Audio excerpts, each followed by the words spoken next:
Hello everyone, this is Astaria Sen here, and I am doing two things today. First, I wanted to do the YouTube pagan challenge for 2019, and I'm doing the letter E tonight.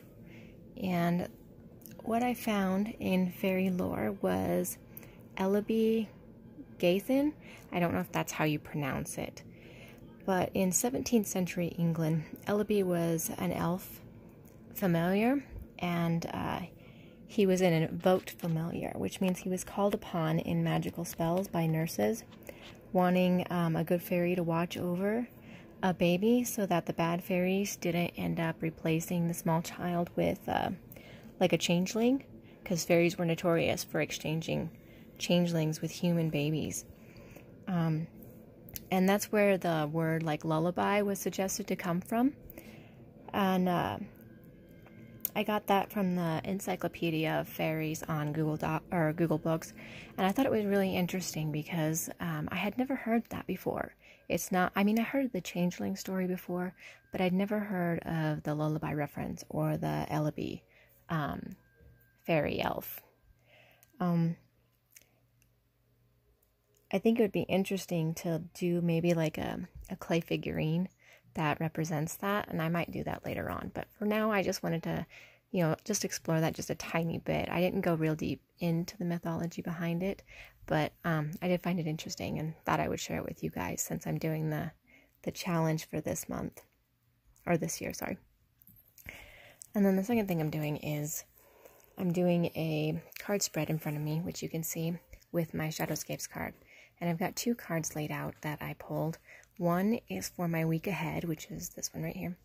And the other one is for my art.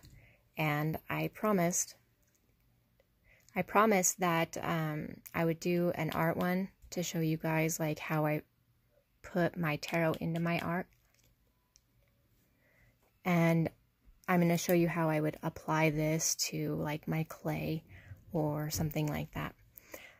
And I love my little candle spread. I got all of my stuff into my office today, so I'm super, super excited about that. Anyways, let's start out with the first one, and I'm sorry, I'm holding this one-handed, kind of going with the flow tonight, and it's not midnight, so yay me. All right, so the first one is Judgment. Very pretty card in the Shadowscapes, really like it. And that one is referring to myself for this coming week. And basically the Judgment card has a lot to do with release, renewal, absolution, like a new start, and then making difficult choices, facing those choices, recognizing what I need to do,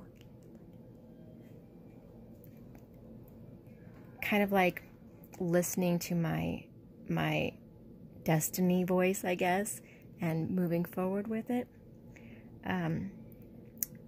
acting upon the things that I need to do, or the things that the universe is telling me to do. And basically my interpretation of this, because that was the book version of the card pretty much, is that I need to start this week fresh, make the tough choices that I have to make in order to forge ahead, especially probably with my art, since I do a lot with my art and it's one of my main sources of income. But I need to listen to my inner voice more and listen to what the universe is telling me to do, energy-wise, to motivate myself and move forward in things this week. And then I need to think it, feel it, acknowledge it, and then make myself do it. So that's my interpretation of the card. And then for the art card, what I do is I take a look at the card itself, and I take a look at the description of the card, well, like what the card means, and then I kind of go with what it represents to me and the different ways to portray it. So this card right here is, let's see if I can get it in the light here, the Sun, okay? And the Sun card has this bird image, a lot of feathers, a lot of flying, fairies, you know, obviously bright and colorful and exuberant and lively. So the image itself implies to me that I need to bring a lot of bright material to the table, and think in the terms of bright.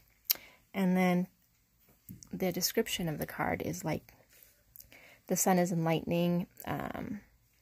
It's more of achieving a constant renewal of life, vitality, you know, a radiance, a joy and energy, invigoration, confidence, clarity of vision and purpose. And then the sun has always been a symbol of life and growth embodied you know, within the gods and goddesses. And I think that's really interesting that the sun was implied in that.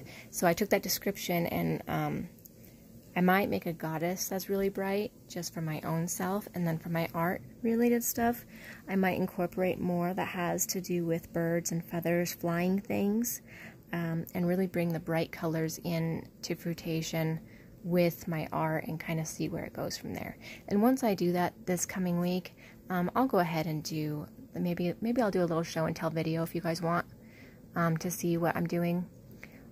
And then I can kind of show you how I put this card into an actual piece and what I came up with in the long run. But it probably won't be till the end of this week, maybe this coming weekend. So anyways, that's what I have for you tonight.